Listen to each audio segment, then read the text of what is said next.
jira sanan salaachisa taa'etanii uummanni yeroo ani salaachisee jarri maal nyaachuu galu suurii kan jedhamu nyaata nyaachuu galu hundumanatti ani qophaa akka kiyya mihraaba jedhan bakka sagachiisan keessatti achitti salaachisetanii wallahi taa'een bu'a yaa rabbii kiyya inni kaan nyaachuu dhaqa maatii qaba maatii isaatti gala anumaan qabu mitiin jedha haga bukuun sooma barbii nyaachuu gala salaachisaa oleen ilaaliga uummata hundoo dhaabbataa oleen bu'aa ooletaniin rabbitti dhiisetaniin galgalalli namni yoo nyaata faa sadaqaa faa jechuun innaa waa qalan jira ramadaana keessa nan sodaadha dhaqu ramadaanuma sana keessa iddoo waa qalan deemee nyaachuu nan sodaadha bakka daabboodhuma tokko nyaadheen sanaatiin taa'etaniin otoman jedhuuti falillahi alhamdu wudiddirii quraana wayita wadaaddaree gara biyya Iraaqii naqee quraana hifzii kanaan jechuudha Iraaqii akkan dhufetti rabbiin du'aayee kiyya ramadaana keessa ani taa'ee bultii 10 guyyaa 10 dhumaa sana kadhataa salaachisaa ture narraa qebalee hojii akkuma nachiin dhufeen biyya sanarraa itti wadaaddaree dhufeen hojii wayii argadhe xoraayidochitti hojii sana seenee alhamdulillah hojii sanarraa tokko lama osoo jedhuuti falillahi alhamdu guyyaa har'aarran jira yeroo sanaaf namatti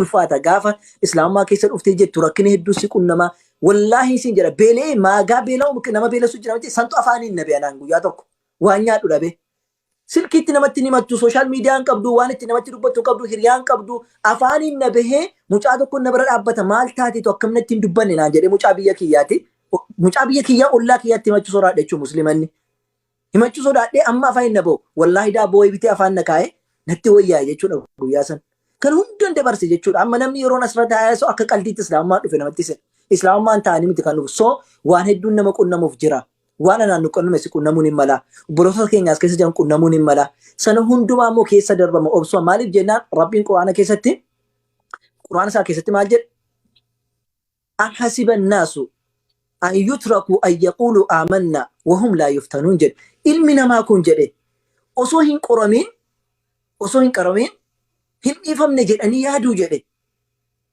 ولقد فتنا الذين من قبلهم فليعلمن الله الذين صدقوا وليعلمن الكاذبين جل إسني متي نبيوت سندرو درب ربي سبحانه وتعالى قرئ إلى ليرة نبيوت اللي نمتي قرئ ورا قوم سني ورا كجبر ربي لالو فوجي ساني ربي نبيك لكن وجيك تسلالو لاف mucaan kun dhugaa dubbatamoo dhuguma islaamaa dhugaa qabateemo kijiba moo jechuun rabbiin isin qoruudhaaf isin laala malee rabbiin isu wallaale miti inuma qoramtan rabbiin subhanahu wa ta'ala alhamdulillah qoramne keessa dabarre ammallee rabbii raas tabaata nuuf kennu waan hedduu si hundatti argachuun mala maatii kee rabaa'uun mala isa yeroo sana maatii kee irraa deebi'an amma amma deebi'etti hin galle yoon dubbisuuf dhaqe malee garuu naqaa qabna alhamdulillah maaliif ilmi duuriyyee ta'a jedhanii ilmi ilma xonqaayii ta'a jedhanii akkuma ati jette nu keessattis anaaf islaamaaf kiristaana jennaan abbaan kiyya manaati bakka anaafsi islaama kiristaana hin jiru akkuma ati jette kiristaan muslima galgalan daabboo tokko furnoo bitadhee afaxxara sanaan taa'etanii taraawii boodammoo taajuuda jedhamu jira sanan salaachisa taa'etanii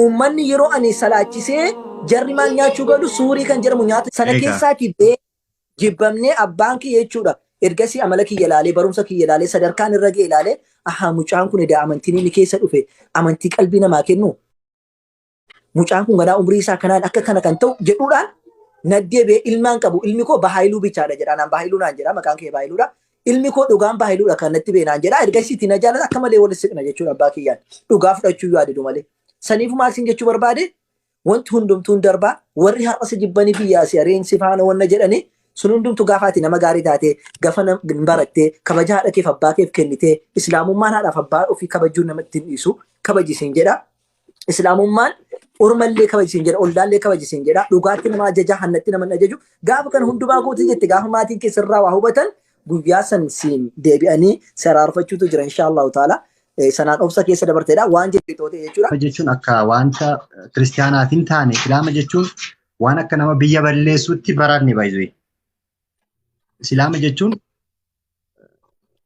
waan hedduu jira amma sana dubbachuun hin fedhu maaliif obboloota hedduun kan garaan isaaniitti gaddu jiraachuutiin mala maaliif inni sun wallaaluma baay'ee akka ittiin qabamne amma warra amantaa sana hordofutti akka hin qabamne maaliif jaamaan yoo dhufee sitti bu'e waan gootuun qabdu haga inni ilaalu wayi waan ta'e haga jijjiiramutti waan gootuun qabdu waan hedduu ture baay'ee akkan even bakka inni dhaladhe sanatti musliimni nama tokko hin jiru tarii beekuu dandeessu seenaadhaani ishee tokko jirtu isaanii dhakaadhaan halkan reebaa turan kan fakkeenyaaf jawaaree kan jedhamtu jirti yoo rabbiin jedhe bilbila ishee barbaadeetiin argadheen isiniin waan waa'ee koo seenaa hunda isinitti haasofti jawaaree kan jedhamtu jirti.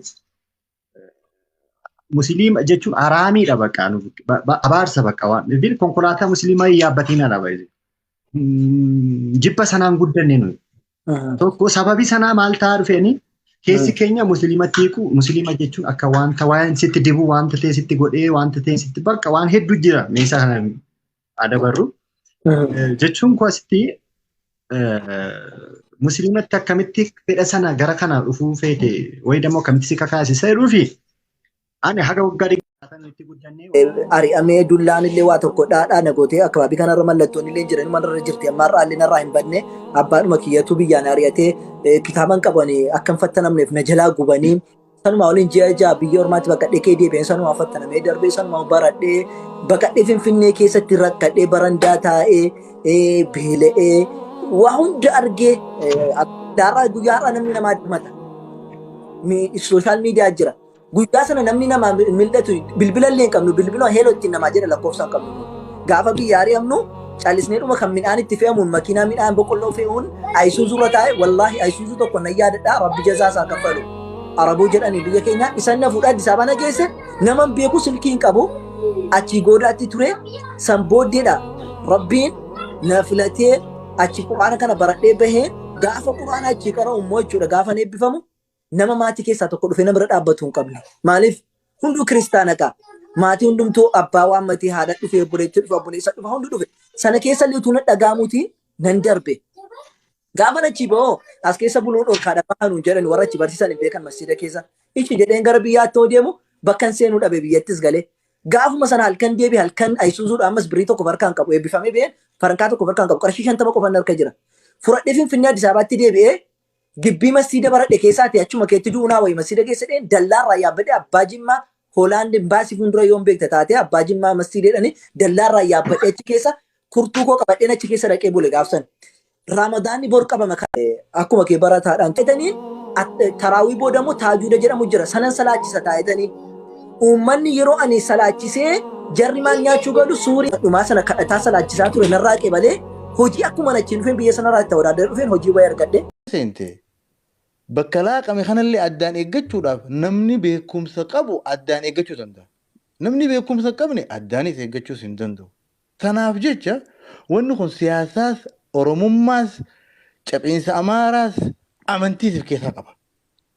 Eega amantiisiif keessaa qabaate haaduma qallaa hanga rifeensaa amantii keessa jiru saniif jecha akka musliimaatti waan kana nuti keessatti hirmaachuu fi isaaniif gittir jennee dhaabbannee hiriira isaaniif baanee haa ta'u intarneeta irratti isaaniif duullee haa ta'u wanni kun nurra akka musliimaatti hin eeggamudha because laaqamiinsa qabaadha. Ejjennoon muhaadis tana ejjennoon tiyas tana.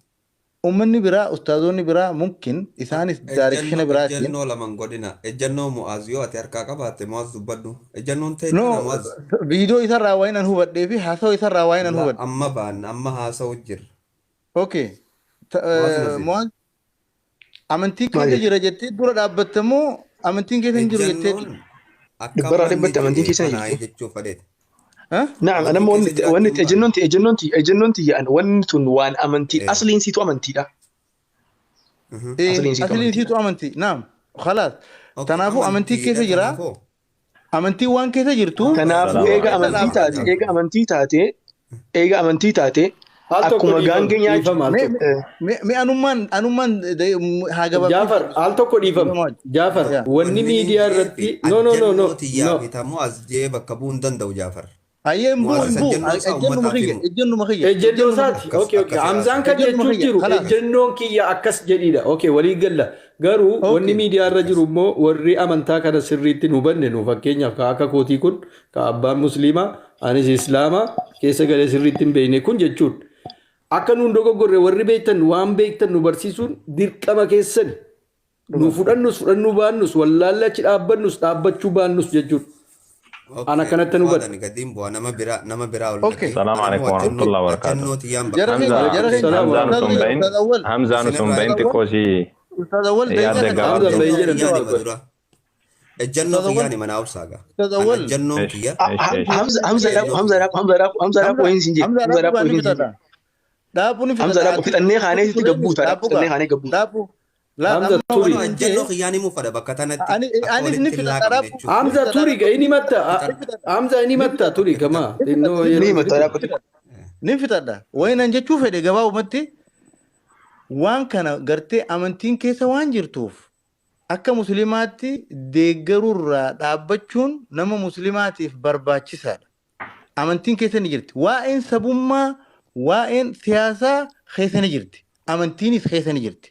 Kanaafuu dhoggas muslimni bakka amantiin jirtu hin dhaabbatu amantiin gartee biraa waan jirtuuf jecha kuni islaamummaa keessatti ifaa fi bilisaan waan irraa dhorkame.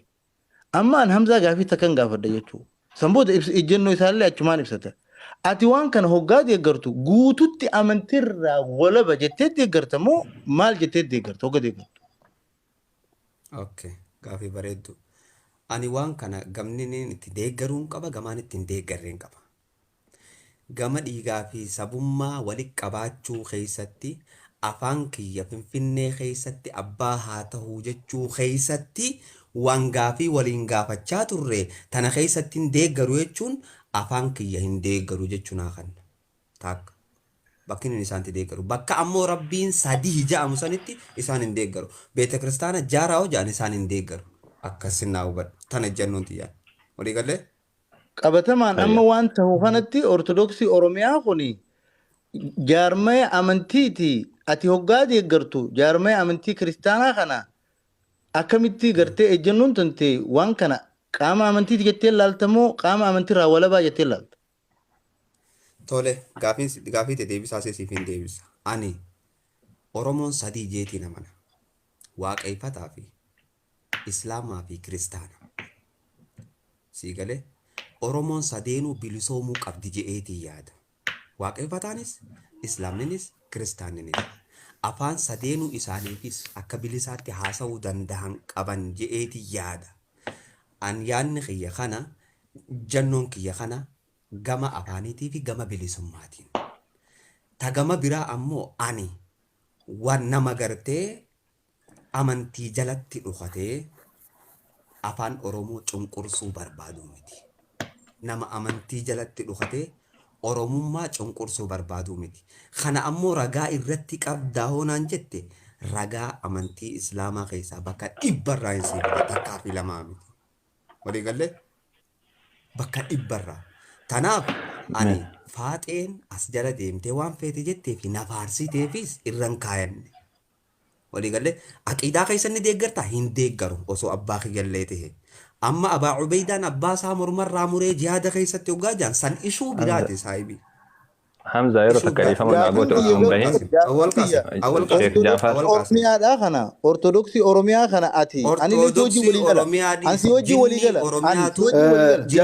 Sheekh Jaafar illee Ustaz Hamzaan illee xiqqoosi akka wannaan taaneef inshaallah hin xumuramaa. Sheekh Jaafariif Sheekh Hamzaan ustaazonni jirtan kun hundinuuyyuu nu amma kan keessan nu rakkisu isa nu godhaati kan keessan kun nu rakkisu wanni sin hubachuu qabdanu wanni sin hubachuu qabdanu ummata amma keessan hin beekne kana yaada isin maa walirratti akkana dubbattan ana sanan naa galuu didi nu warra hin beekne hamza ko daqiiqaa tokko hin fixatta daqiiqaa tokkitti nu warra hin beekne dhiifama daqiiqaa tokko booda sitti deebi'a an kan hin jechuu jiru Muslima taane ija siyaasaatiin bakka dhaabbanni sana nu dhorkina. Bakka amantaatti immoo ijoollee eeggadhaa irraa nu dhorka. An kanumaan dubbachuu fedha. Tole. Galatooma. Haya. Naadhiis fixadheetiin keessaa baafadha. Ani wanni inni isinii dhaamu Oromoo Islaamaa warri laa ilaaha illallah jettan. Ummata kiristaanaa rabbiin sadii keessatti gargaaruun dhorgaadha. Ammoo waan waliin qabdanii jira. Oromoo lamaan hin irraanfatina.